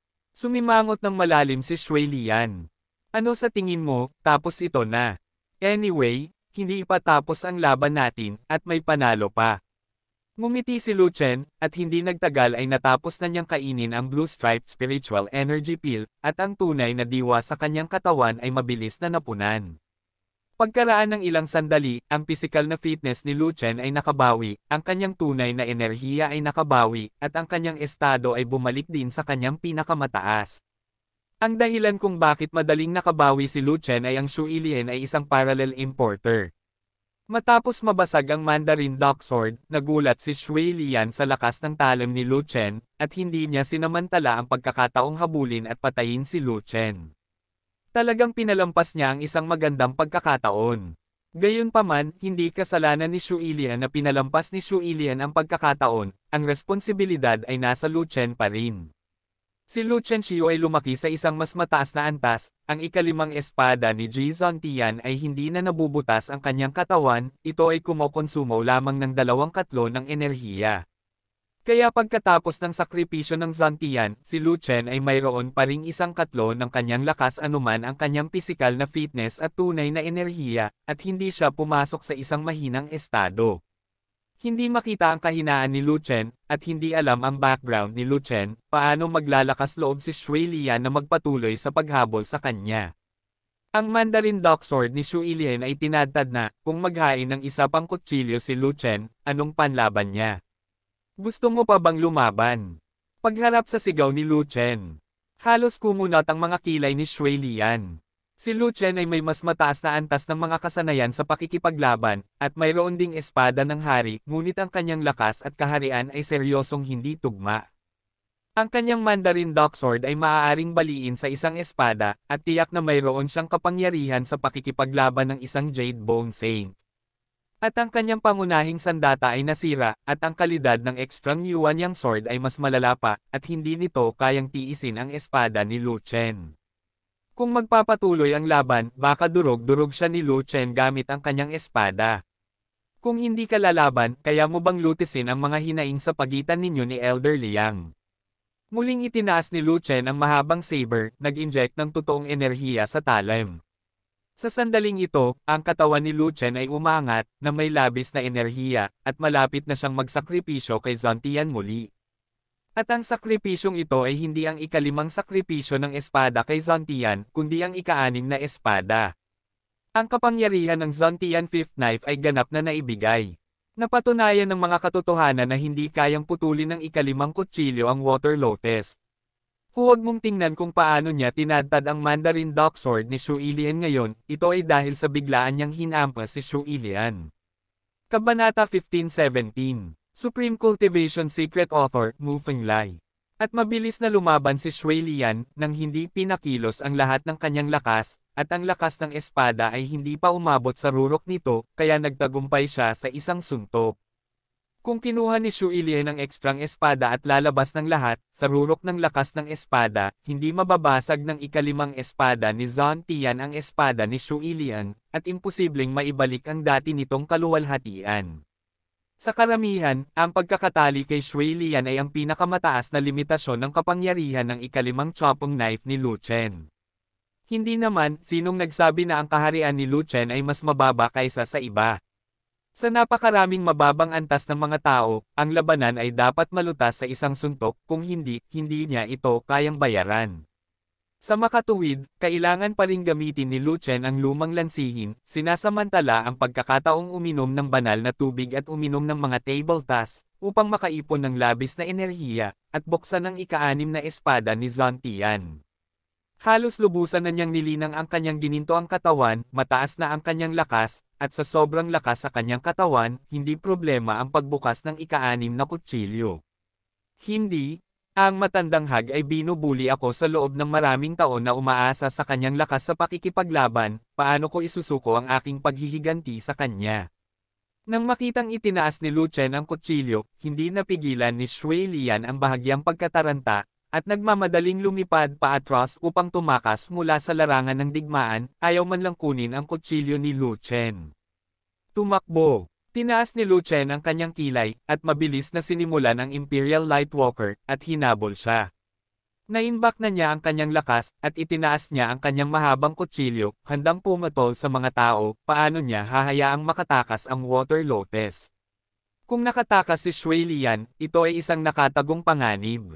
Si Shui Lian ay isang malakas na tao sa Shuiling Mountain, at nasa parehong lugar siya. Lu Chen, ngayon sinisira mo ang aking mabubuting gawa, tiyak na hindi kita pakakawalan. Nang makitang hinahabol siya ni Lu Chen ng buong lakas, at mas mabilis pa sa kanya, nagulat si Shui Lian, at mabilis na nadurog ang isang jade plaque sa kanyang baywang. Ang jade tablet ay nabasag, at isang napakalaking baha ang lumabas sa kung saan, dumiretso sa Lu Chen. Napakalakas ng baha, kaya nabasag nito ang buong kalawakan, at maging ang kawalan ay nabasag ng epekto. Ano ito? Si Lu Chen ay hindi pa nakakita ng ganoong porma sayon, kaya dali-dali niyang iniligpit ang kanyang sable, inikot ang kanyang yugwangbo, at ang kanyang figure ay kumislap ng 10 milya ang layo, na iniiwasan ang epekto ng malakas na baha. Ang baha ay sumugod sa himpapawid, ngunit hindi bumagsak sa lupa, ngunit unti-unting nawala sa itaas ng kalangitan. Pagkatapos ng baha, nawala ang Water Lotus. Ako ang nagluto nito, at ang ika-6 na kutsilyo ay hindi pa napuputol, kaya siya ay tumakas. Napabuntong hininga si Lu Chen. Hindi alam ni Shui Lian kung saan siya tumakas kaya't umutot siya. Ang Jade card na iyon ay ang life-saving trump card ni Shui Lian. Kung hindi dahil doon, matagal ko nang pinatay si Shui Lian. Bumantong hininga din si Liang Han, at sinabing, bumaba ka, nakatakas na si Shui Lian sa tubig, at hindi na siya matagpuan. Inalis ni Lu Chen ang mahabang kutsilyo, umikot pababa, at damapo sa lupa sa isang kisap mata. Ikaw ay malakas. Ginagamot pa rin ang nangungunang babaeng gwardya, ngunit hindi ito naging hadlang sa kanya na magbigay ng thumbs up kay Lu Chen. Kuya Liang. Ang mga mata ni Lu Chen ay bumagsak kay Liang Han, at ang nananabik na mga mata ay humihimok kay Liang Han na tabyusan ang pangako. Si Xian Lian ang kayamanan ng Qingming Palace, hindi ako makapagdesisyon. Napakapangit ng mukha ni Liang Han, at tumanggi siyang ibigay si Xian Lian. Ang marangal na elder ng Qingming Palace ay talagang sinira ang kanyang pangako, gusto mo bang mawala ng mukha? Galit na galit si Lu Chen sa mismong lugar. Sa harap ng kayamanan ng Qingming Palace, hindi na ako mahalaga. Nasa pisngi si Liang Han para sabihin iyon. Hindi lang mukha mo ang nawala, pati mukha ng Qingming Palace, kaya mo bang mawala? Galit na sabi ni Lu Chen. Presumptuous, pwede mo akong pag-alitan, pero hindi mo pwedeng pag-alitan ang Qingming Palace, kung hindi, huwag mo akong sisihin sa pagiging bastos. Sa sandaling iyon, galit din si Liang Han. Since that's the case, then I don't have to be polite. Shui Lian failed to sipa the pavilion, I will continue the cake. Hindi na iyon pinansin ni Lu Chen, at agad na itinaas ang kanyang mahabang kutsilyo at itinutok si Liang Han. Elder Liang, ang mga pangako ay dapat ipagpalit, at may kabayaran para sa pagsira sa mga pangako. Gusto mong sipin ang pavilion. Nagbago ang mukha ni Liang Han, at hindi niya alam kung ano ang gagawin. Ngunit siya ay isang marangal na matanda sa mga gawaing panlabas, at ang kanyang trabaho ay humarap sa mga taong sumipa sa pavilion. Isang bagay ang matalo o hindi, ngunit hindi magandang tanggihan ang hamon. Ngunit ang lakas ng pakikipaglaban ni Lu Chen ay napakalakas, ito ay malinaw sa lahat ngayon, ito ay hindi bababa sa pagkakaroon ng Water Lotus. Ang kanyang kapangyarihan sa pakikipaglaban ay bahagyang mas mababa kaysa kay Shui Lian, at tiyak na hindi siya makakalaban ni Lu Chen, at maaaring hindi siya makalaban, at pagkatapos ay ang Palace Master ay kailangang lumabas upang labanan. Ang masama ay napakababa ng kaharian ni Lu Chen, hindi siya makalaban ngunit tinawag ang Palace Master na lumabas para lumaban, paano siya makakasigaw? Ang Panginoon ng Palasyo ang tunay na hari, kung lalabas siya para talunin si Lu Chen, mahihiya siya hanggang sa mamatay. Liang Han. Biglang nagmula ang boses ni Xiaoying sa loob ng Qingming Palace. Palace Master, ay. Nang marinig ito, nagulat si Liang Han, at hindi napigil ang makaramdam ng pait, at hindi man lang natapos ang kanyang pangungusap. Dahil napakalinaw ng kahulugan ni Xiaoying, ibig sabihin, alam ni Xiaoying ang tungkol sa mga pangyayari sa labas at hiniling sa kanya na tabyusan ang pangako. Bilang karagdagan sa sorpresa ni Liang Han, ang mga gwardya na iyon ay labis ding nabigla. Ang Fairy Lotus ay ang pinakamahalagang bagay ng Qingming Treasure. Hinding-hindi ibibigay ng Panginoon ng Palasyo ang Fairy Lotus, kahit dumating ang Super True King, hindi niya ito ibibigay. Sa hindi inaasahang pagkakataon para sa kapakanan ni Lu Chen, ang Panginoon ng Palasyo ay talagang bubuksan ang bibig at gagawa ng isang president. Hindi ba ito magugulat sa kanila? Ibigay ang Fairy Lotus sa iba. Muling dumating ang boses ni Xiaoying. Palace Master, iyon ang kayamanan ng Qingming Palace. Si Liang Han ay malapit nang umiyak. Ang kayamanan ng palasyo ng Qingming ay upang panatilihin ang iyong sinasabi, hindi lamang ng ilang fairy lotuses. Muling tumunog ang boses ni Xiaoying. Nang magsalita ang Panginoon ng Palasyo, natural na hindi nang ahas na sumuway si Liang Han, kaya nagbukas siya ng space ring at naglabas ng bulaklak na lotus na kasing laki ng wash basin. Ang bulaklak ng lotus ay malakristal, na may malabong puting liwanag na sumisilip, at naglalabas ng halimuyak na hindi matatagpuan sa Yuanwo continent, na ginagawang komportable at refresh ang pakiramdam ng mga tao. Itong gas, hininga ni Lu Chen ang mabangong gas, nagbago ang kanyang ekspresyon, nagulat siya. Sapagkat ang enerhiya na nakapaloob sa mabangong gas ay napakataas, hindi ko alam kung ilang beses ito ay ang espiritual na enerhiya. Matapos ang mabangong gas na pumasok sa tiyan, ang 5 dragon veins ay labis na nasasabik, crazily scrambling upang malanghap ang mabangong gas, at mabilis na transform sa high-purity true essence. Hindi na kayanan ni Long Mai ang mas mataas na konsentrasyon ng aura, ngunit maaaring tanggapin ang mataas na enerhiya na halimuyak na ito, na para bang ang mga pabangong ito ay ginawa para sa Long Mai, na talagang nagparamdam kay Lu Chen na hindi maintindihan. Enerhiya ng engkanto yan. Sumulyap si Liang Han kay Lu Chen na parang bumpkin, at pagkatapos ay buong pagmamalaki na nagsabi, hindi mo ba ito nakita? Hindi mo pa ba ito narinig? Panipi, hindi talaga. Tumango si Lu Chen. To be honest, may wave ng fluctuation sa puso niya. May mga fairy lotuses at fairy energy na nagpapakita na talagang umiiral ang mundo ng engkanto. Sa sandaling iyon, nagkaroon siya ng pagnanais na manabik sa mundo ng engkanto. Dahil, ang immortal na enerhiya ay mas angkop para sa kanyang mga ugat ng dragon kaysa sa espiritual na enerhiya, ngunit ang immortal na enerhiya ni Xian Lian ay masyadong maliit. Kung siya ay nililinang sa immortal realm, sa ilalim ng takip ng hindi mabilang na immortal na enerhiya. Kabanata 15:18 Supreme Cultivation Secret Author, Mu Fenglai. Kunin mo. Ang malamig na boses ni Liang Han ang nagpabalik kay Lu Chen mula sa kanyang magandang paningin sa realidad. Pumayag kami, kahit 10 bulaklak. Tinitigan ni Lu Chen si Liang Han na iniabot ang 5 fairy lotuses, at habang abala siya sa pagpulot nito, hindi niya nasisiyahang sinabi, bigyan mo ako ng 50% na diskwento, ano ang problema? Kung hindi dahil sa pagpayag ng Panginoon ng Palasyo, wala ka man lang 50% na diskwento, at ang isang belong buto ay halos pareho. Malamig na sumagot si Liang Han, na may pagtatampo sa kanyang mukha, iyan ay dahil humingi ka ng 10 bulaklak, at hindi ako pumayag. Dapat kang makontento sa 5 bulaklak, huwag masyadong lumayo. Pabayaan ang 10 fairy lotuses, kahit na ibigay niya ang 5, madarama niya ang labis na pagkabalisa. Pagkatapos ng lahat, walang maraming fairy lotus, at bawat fairy lotus ay isang kayamanan. Ang batang ito na si Lu Chen ay hindi talaga nasisiyahan, gusto pa niya ng 10 bulaklak, siya ay talagang matako. Bigyan siya. Sa oras na ito, muling dumating ang boses ni Xiaoying. Tingnan mo, kung gaano kabukas palad at kahanga-hanga ang iyong Panginoon sa palasyo, napakalayo mo sa iba. Tuwang-tuwa si Lu Chen, at bukod sa tuwang-tuwa, hindi rin niya nakalimutang kamuhian si Liang Han, ilang fairy lotuses lang, at pumipitas na ako. Hindi ko talaga alam kung paano ka naging elder. Panipi, galit na galit si Liang Han kaya hindi siya nang ahas na suwayan ang kagustuhan ni Xiaoying, kaya kinailangan niyang maglabas ng 5 pang fairy lotuses, at itinapon ang mga ito kay Lu Chen na may galit sa mukha. Boy, pakitandaan mo, walang maidudulot sa iyo ang pagkakasala sa akin.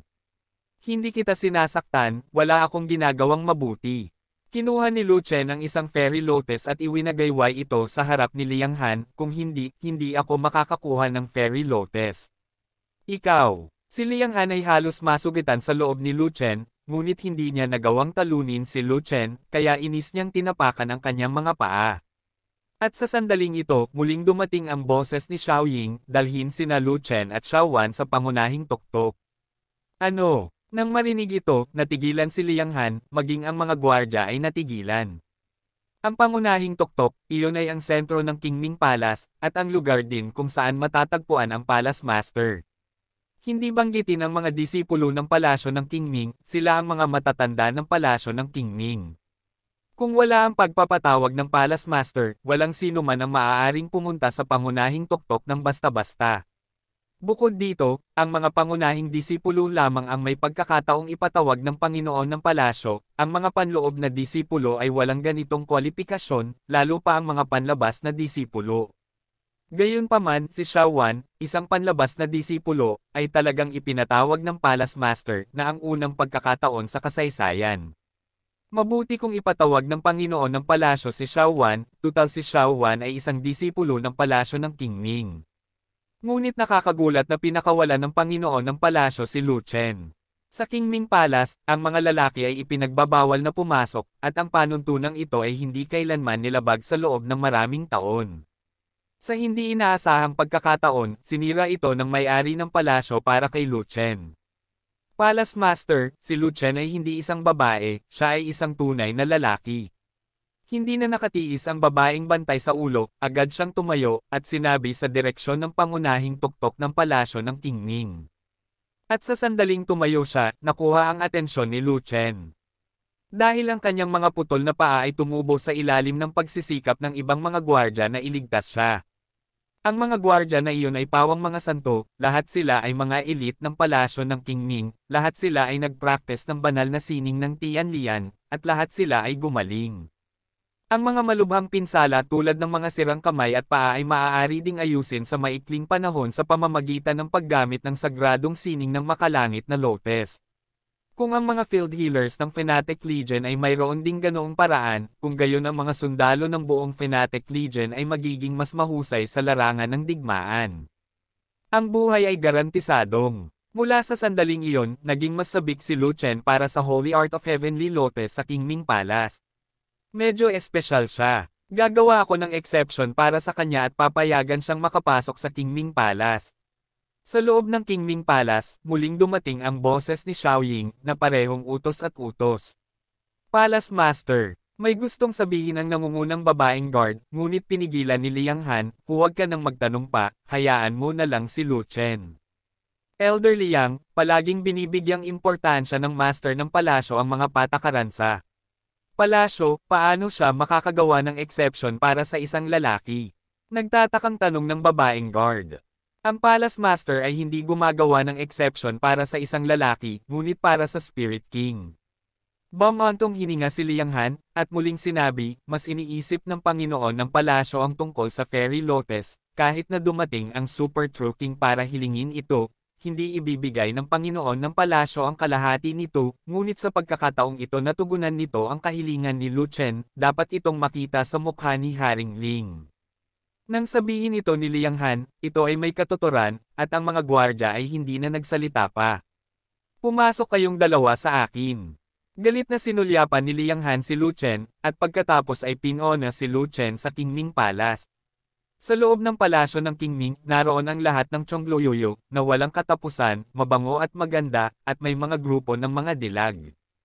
Ang hindi mabilang na mga babaeng disipulong Qingming ay labis na nagulat nang makita nila ang isang lalaki na lumilitaw sa Qingming Palace. Mayroong daan-daang libong babaeng disipulo sa aking palasyo ng Qingming, at maraming mga dilag kaya huwag kang tumingin sa paligid. Babala ni Liang Han habang naglalakad. Masyadong maraming iniisip si Elder Liang. Gusto kong tingnan si Xiao Wan.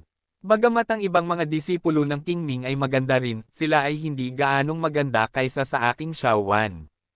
Tumalikod si Lu Chen na may hinanakit na pangungusap, at tiningnan ng espesyal si Warner, na nagpahiya at napahiya kay Warner sa parehong oras.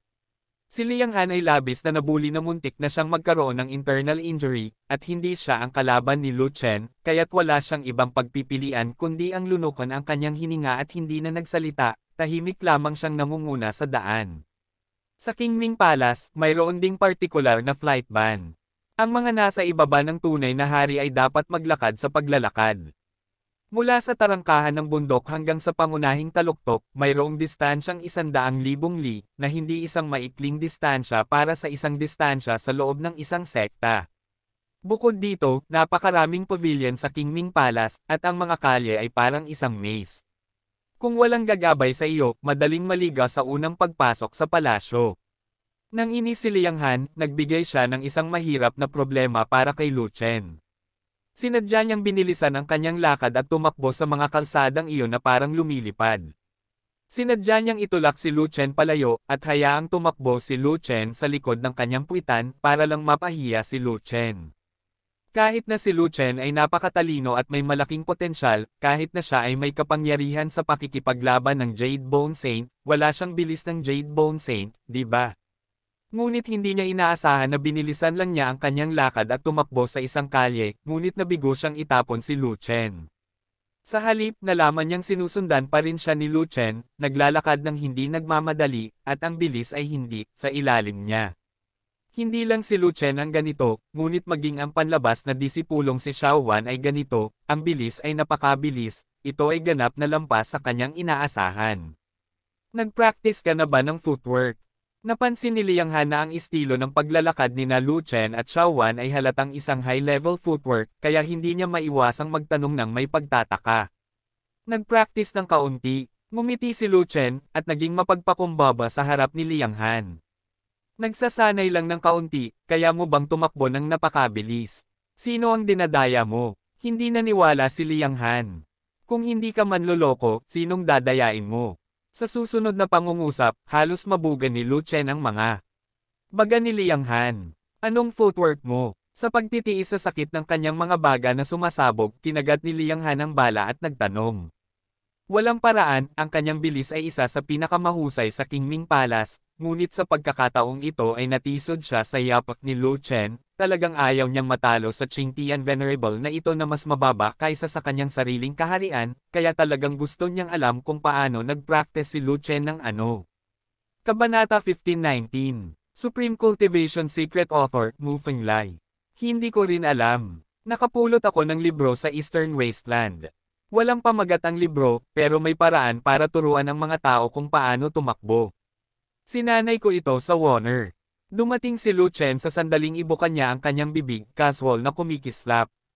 Anyway, hindi niya sasabihin kay Liang Han kung anong hakbang ang ginagawa niya. Ano ang tungkol sa libro? Lumiwanag ang mga mata ni Liang Han. Itapon mo pagkatapos magpino. Casual na sabi ni Lu Chen. Ikaw. Nagdilim ang mga mata ni Liang Han. Habang nasa daan, nakaramdam si Liang Han ng hinanakit sa kanyang puso, at hindi na muling nakausap ang bastard na iyon na si Lu Chen.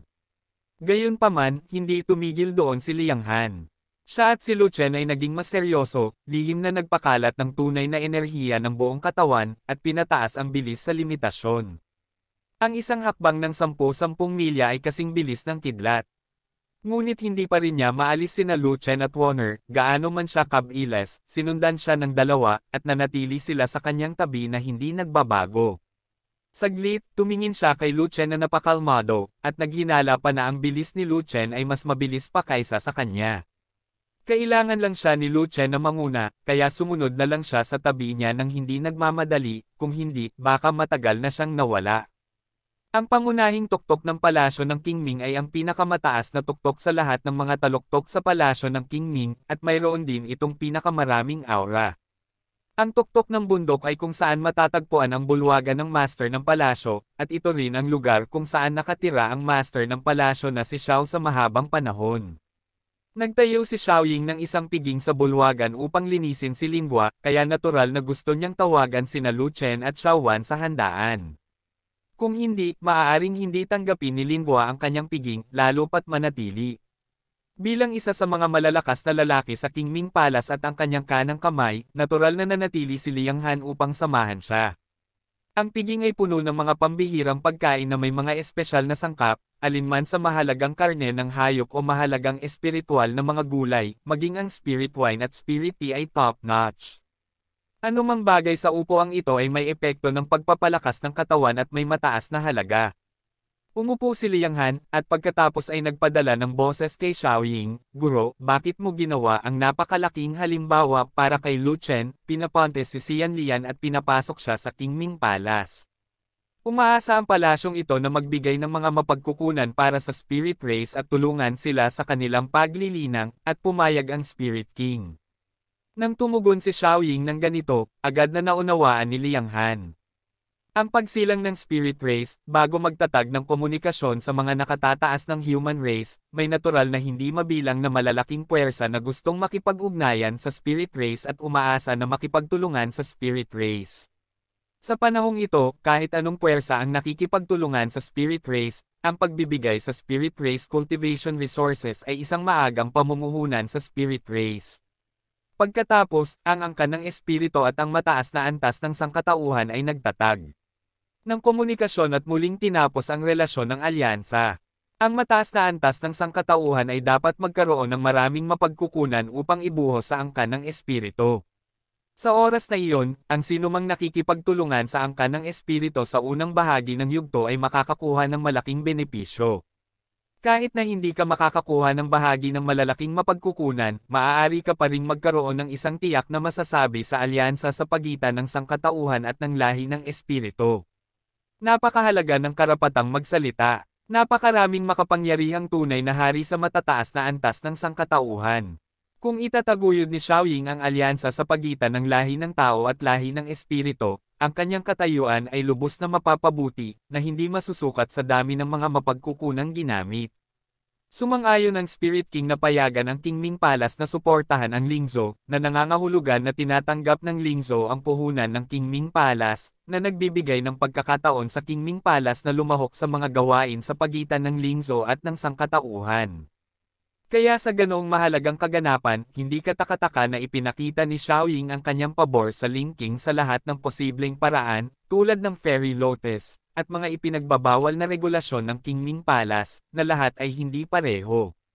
Labis na madidismaya si King Kang kung malalaman niyang nakikipagtulungan si King Ling sa Qingming Palace. Umalangaw-ngaw si Liang Han. Kung gayon, kasalanan ni Haring Kang ang hindi paghawak sa pagkakataon. Ang Haring Espiritu ay naglilinang sa kanyang teritoryo. Nagkaroon siya ng natatanging pagkakataon na direktang makipag-ayos sa Haring Espiritu at madaling ibulsa ang pagkakataong makipagtulungan sa lahi ng Espiritu. Sa tugon ni Xiaoying, labis niyang ipinagmamalaki, sino ang nakakaalam na wala siyang pakialam dito, sino ang maaaring sisihin. Lumapit si King Ling sa pintuan at pinatatag ng Palace Master. Ipinapakita nito na napakahusay ng aking Qingming Palace. Sabi ni Liang Hangxi. Ang usapin ng pakikipagtulungan sa Spirit Race ay ibibigay sa iyo sa hinaharap. Pumili ka ng ilang matatalinong disipulo upang manatili sa silangang ilang. Nag-isip sandali si Xiaoying, at pagkatapos ay sinabi sa pamamagitan ng voice transmission, ihahanda mo ang mga mapagkukunan para suportahan ang Spirit Race, at dapat mong ipadala ang mga ito sa Xingluo Secret Realm sa tamang oras. Ang Spirit Race ay kulang sa lahat ng resources. Dapat gawin ito ng maayos ng mga nasasakupan. Tumugon si Liang Han, at pagkatapos ay nagpadala ng voice transmission, na nagsasabi ng masamang bagay tungkol kay Lu Chen. Si Lu Chen ay mayabang, at ang ilang mga salita ay hindi gumagalang sa Qingming Palace, at ang kanyang mga nasasakupan ay nararamdaman na siya ay dapat parusahan, kung hindi, anong mukha ang ihaharap ko, meron sa Qingming Palace. Si Lu Chen ay isang mabuting kaibigan ni Haring Ling, at siya rin ang gabay na nanguna sa pagsilang ni Haring Ling. Kung mayroon kang anumang mga mapagmataas na salita, magkunwaring hindi mo narinig ang mga ito. Huwag palampasin ang kahalagahan ng palasyong ito, kaganapan. Higit pa rito, ang Lu Chen na ito ay may kabisera ng kay-abangan. Pinanood niya ito sa labas ng palasyo ng labanan, at ang lakas ng pakikipaglaban ay kamangha-mangha, na nakakagulat. Ang lakas ng pakikipaglaban ng anak na ito ay hindi seryosong tumutugma sa kanyang kaharian. Ang kagalang-galang na Qing Tian ay talagang may kapangyarihan sa pakikipaglaban ng isang Jade Bone Saint. Ang kanyang talento ay napakataas at ang kanyang potensyal ay malaki. Marahil siya ay may kabisera ng Emperor Miao. Gayunpaman, binanggit ni Xiaoying ang nakaraan, pinuri si Lu Chen ng walang pag-aalinlangan, at sinabing, ang anak na ito ay may magandang kinabukasan sa martial arts, at ang kanyang kasintahan ay mula pa rin sa aking Qingming Palace. Siya ay may ilang kapalaran sa aking Qingming Palace, kaya huwag mo siyang tretuhin ng ganyan. Biased. Nang marinig ni Liang Han ang matataas na komento ni Xiaoying kay Lu Chen, nakaramdam si Liang Han ng matinding kapitan sa kanyang puso, at gustong ay sobsob ang buong drama kasama si Lo. Ngunit pagkatapos, nang maisip niya si Xiao Wan bilang fiancé ni Lu Chen, biglang si Liang Han, ibinaling niya ang kanyang tingin kay Warner. Sa sandaling iyon, isang madilim na tingin ang sumilay sa ilalim ng mga mata ni Liang Han. Sa oras na ito, si Warner ay regular na nakaupo sa tabi ni Lu Chen, kumakain at umiinom kasama si Lu Chen. Paano niya mapapansin ang malisyosong mga mata ni Liang Han? Si Linhua ay hindi umupo kasama si Lu Chen, ngunit umupo kasama si Xiaoying sa unang lugar, at ang dalawa ay nagkaroon ng magandang pag-uusap. Pagkatapos uminom ng 3 round, inihayag ni Xiaoying na gumawa siya ng exception at itinaguyod si Xiao Wan bilang isang pangunahing disipulo. Mula noon, si Xiao Wan ay kasama sa mga piling disipulo ng palasyo ng Qingming. Siyempre, alam ng lahat sa eksena kung bakit ginawa ito ni Xiaoying. Hindi dahil kay King Ling. Magkakilala sina King Ling at Xiao Wan. Si Xiaoying ay isang mabuting tao at marunong gumawa ng mga bagay-bagay, kaya direktang itinataguyod niya si Xiao Wan para pasayahin ang Ling King. Pagkatapos, lumabas ang isang elder mula sa likod na bulwagan, hawak ang isang napakagandang berdeng robe sa magkabilang kamay, at same time na iniabot ito kay Xiao Wan. Sa napakagandang berdeng robe na iyon ay may berde ng malaking mapa ng Qingming na siyang simbolo ng mga piling disipulo ng palasyo ng Qingming. Salamat, Palace Master. Hawak ang bagong robe, mabilis na nagpasalamat si Warner kay Xiaoying. Sa totoo lang, nang ibalik ka ni Songman, alam kong mayroon kang Spirit Tree Martial Vein, at napakataas ng iyong talento, na kabilang sa antas ng isang elite na disipulo. Kaya lang, may panuntunan sa palasyo ng Qingming na ang mga bagong disipulo ay kailangang pumasok muna sa labas ng pinto, kaya hindi kita pinigilan na pumunta sa labas ng pinto. Ngayon, sabi ni Xiaoying. Kabanata 1520, Supreme Cultivation Secret Author, Mu Fenglai. Nagbitaw si Xiaoying ng sunod-sunod na mga salita, na lohikal at may magandang katwiran, ngunit talagang tinatakpan nila ang pangunahing dahilan ng pagtawag kay Xiao Wan na hindi karaniwan. Gayunpaman, sa pagtatapos ng talumpati ni Xiaoying, ang pangunahing punto ay dumating kapag nag-practice si Xiao Wan sa Core Disciple Academy sa loob ng 5 taon, pagkatapos ay sundin ang mga patakaran para sanayin ang eksklusibong banal na sining ng tarangkahan ng palasyo. Sa sandaling lumabas ang mga salitang ito, biglang tumibok ang puso ni Lu Chen, at naging seryoso ang kanyang ekspresyon. Ang talino talaga ng Palace Master Xiao na ito.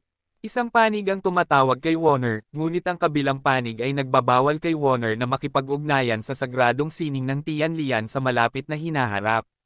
Malinaw na nagtitiwala si Warner kay Warner, at natatakot siyang ipalaganap ni Warner ang sagradong sining ng Tianlian. Ngunit hindi katakataka na si Lu Chen ay nakakuha ng 10 Celestial Lotus, na siyang mga pangunahing panggamot na materyales na maaaring magamit upang pinuhin ang mga Celestial Lotus na table task. Sa makatuwid, kung hindi iugnay ni Xiaoying ang Fairy Lotus sa kamay ni Lu Chen sa sagradong sining ng Tianlian, dapat may mali. Pagkalipas ng 5 taon, nahawakan ni Warner ang sagradong sining ng Tianlian, at malamig ang araw na lili. Nasa kamay na ni Lu Chen ang Fairy Lotus, kaya kailangan niyang makuha ang banal na sining ng Lotus dito. Sumusunod si Disipulo Xiao Wan.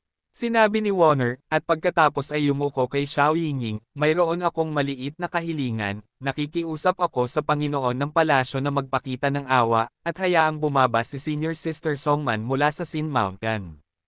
Hindi nagtagal pagkatapos bumalik si Songman mula sa Eastern Wasteland, iniulat na siya ay nakipag-ugnayan kay Ling Kang, at maaaring bumuo pa ng isang Daoist na mag-asawa kasama si Ling Kang. Ang mga elder ng Qingming Palace ay galit na galit at gustong parusahan si Songman, at binalak na tanggalin ang cultivation ni Songman at paalisin siya sa palasyo. Sa huli, nakita ni Xiaoying na si Songman ay gumawa ng maraming kontribusyon sa Qingming Palace, at nailigtas si Songman. Bagamat hindi inalis ni Songman ang kanyang pagtatanim, at hindi rin siya pinatalsik sa palasyo, pinarusahan siyang pumunta sa Shanxi sa loob ng 10 taon. Mabuti ang pag-iisip ni Warner at napagtanto niya na napakabait ni Xiaoying kay Linhua, kaya ginawa niya ang kahilingang ito sa mismong lugar habang si Xiaoying ay nagmumungkahi na tawagan siya. Gusto mo bang patawarin ko si Songman? Kumunat ang noo ni Xiaoying, nag-isip sandali, ngunit hindi sumagot ng ilang sandali. Anong nangyari sa pine tree? Sa sandaling ito, nagtanong si Linghua. Kilala ni King Ling si Songman. Mas lalo pang sumimangot si Xiaoying Xiu. Ang haring ito ay sinamahan ni na Songman at Ling Kang nang tumawid siya sa Forbidden Sea. Simpleng sinabi ni Linghua, sa kalmadong paraan, ngunit may malalim na kahulugan dito, malabo na itinuturo ang papel ng Pine at Baging bilang isang escort. Nakita ko, biglang natauhan si Xiaoying, at agad na sinabi ng hindi masyadong nag-iisip, ibinabalita ko na mapapatawad si Songman. Palace Master, si Songman ay seryosong lumabag sa mga alituntunin ng palasyo sa pamamagitan ng pakikisalamuha sa mga tao mula sa mga kaaway na puwersa. Hindi na nakayanan ni Liang Han, at nagmamadaling pinaalalahanan si Xiaoying na ang mga tao sa ibaba ay maaaring magkaroon ng opinyon sa pagpatawad kay Songman ng napakabilis. May merito si Songman sa pag-escort sa Spirit King, at nakipag-ugnayan sa mga tao mula sa Spirit Beast Palace. Ang merito at demerit ay pantay. Sa pamamagitan ng isang kaway ng kamay ni Xiaoying Yu, walang pagtutol na pinapayagan, at ang usapin ay naayos ng ganito. Pagkatapos, hindi na nagsalita pa si Liang Han, gayon paman, alam din niya na kung gusto ng Palace Master na makamit ang magagandang bagay, hindi siya maaaring maging makulit. Si Songman ay wala sa swerte, at talagang inihatid ang Ling King sa Forbidden Sea, na hindi isang maliit na kredito. Ngayong ibinuka na ni Haring Ling ang kanyang bibig, ang Panginoon ng palasyo ay dapat magbigay ng ganitong mukha kay Haring Ling at gumawa ng pabor. Salamat, Palace Master. Muli siyang pinasalamatan ni Warner, at sinabing, si Senior Sister Songman ay palaging nagmamahal at nagmamalasakit sa disipulong ito, at nais ng disipulong ito na kunin si Senior Sister Songman para bumaba ng bundok ng personal, at sana ay pagbigyan siya ng Palace Master, pahintulot. Pumunta ka. Tumango si Xiaoying bilang pagsang-ayon. Minsan kaming nag-away ni Senior Sister Songman, nakikipaglaban sa mga hayop sa dagat. Gusto ko rin makilala si Senior Sister Songman. Nang makitang bihira ang pagkakataon, sinamantala din ni Lu Chen ang pagkakataong sabihin. Si Songman ay isang master ng banal na sining ng Tianlian, kaya natural na gustong makilala siya ni Lu Chen, upang makita kung maaari niya itong hikayatin na ipasa ang Tianlian Saint kay Warner ng pribado. Pwede. Pumayag din si Xiaoying, at sinabi kay Liang Han, ipadala sila sa Sin Mountain. Ang dahilan kung bakit siya prangka ay, mayroon pa siyang dapat talakayin kay Linghua ng pribado, kaya tama lang na lumabas si Lu Chen at ang iba pa. Bukod dito, sa pagtingin ni Liang Han kay Lu Chen, kinailangan ni Lu Chen na kumilos sa palasyo at hindi maglakas loob na manggulo. Ang Sin Mountain ay talagang isang malaking bundok sa likod ng Qingming Palace, kung saan pinaparusahan ng Qingming Palace ang mga nagkasalang disipulo. Pagdating niya sa Sin Mountain, napagtanto ni Lu Chen na ito ay isang tigang na bundok na walang halaman at napakababang aura. Sa panloob na hanay ng palasyo ng Qingming, ang aura ay 600,000 hanggang 700,000 beses na mas malakas, na lubhang kapaki-pakinabang sa paglilinang ng mga mandirigma. Tanging ang Sin Mountain lamang ang may pinakamababang aura, hindi hihigit sa 200,000 beses, na sadyang imposible para sa mga mandirigma sa Central Continent na linangin. Pero para sa kasalukuyang Lu Chen, hehe, ito ay impyerno para sa mga mandirigma. Sinabi ni Liang Han habang umaakyat siya sa bundok, talagang mapalad si Songman. Kung hindi siya pinatawad ng maaga ng Panginoon ng Palasyo, 10 taon na sana siyang nagdusa ng kasalanan dito. Bakit sa tingin ko ito ay isang banal na lugar para sa paglilinang? Tumawa si Lu Chen, sadyang nagsabi ng isang kabalintunaan, sadyang binuhat si Liang Han, at sadyang naghukay din ng butas para kay Liang Han. Kung sa tingin mo ang Sin Mountain ay isang banal na lugar para sa paglilinang, maaari ka ring magsanay dito sa loob ng 10 taon at tingnan kung ang iyong paglilinang ay umunlad. Hindi nakayanan ni Liang Han ang katigasan ng ulo ni Lu Chen, kaya nginisyo niya ito pabalik. Tik, bakit aabutin ng 10 taon, kailangan ko lang ng 10 araw para tuluyang malinang ang isang gintong katawan. Nang makitang nahulog si Liang Han sa hukay, agad itong ibinaon ni Lu Chen. Iblo mo na lang. Bahagyang ngumiti si Liang Han, sinabing hindi siya naniniwala na ganap na malinang ni Lu Chen ang kanyang gininto ang katawan sa loob ng 10 araw. Siya ay isang taong nakaranas nito, at alam kung gaano kahirap na ganap na linangin ang isang ginintoang katawan sa sitwasyon ni Lu Chen, at kung gaano katagal ang aabutin. Kahit na si Lu Chen ay may talento ng Emperor Miao, aabutin ng hindi bababa sa 100 araw upang ganap na linangin ang ginintoang katawan. Higit pa rito, ang espiritual na enerhiya ng Sin Mountain ay napakababa, hindi ito angkop para sa paglilinang, at hindi ito magbubunga ng anumang epekto. Kung nilinang ni Lu Chen ang isang ginintoang katawan dito, maaaring hindi niya kayang linangin ang isang ginintoang katawan sa loob ng 10 taon dahil sa impluensya ng mababang aura. Hindi ako nagyabang. Sinasabi ko ang totoo. Kung hindi ka naniniwala, dito ako magsasanay. Kung hindi ko malilinang ang ginintoang katawan sa loob ng 10 araw, ibabalik ko sa iyo ang lahat ng fairy lotuses. Panipi. Talagang sinabi iyon ni Lu Chen. Seryoso ka? Nagulat at natuwa si Liang Han, at halos hindi makapaniwala sa kanyang narinig. Siyempre, kapag natalo ako, I don't dare tarinig. Kailangan kong alagaan ang mukha ni King Quanling, okay? Tinapik ni Lu Chen ang kanyang dibdib at sinabi. Kung gayon ito ay isang pakikitungo.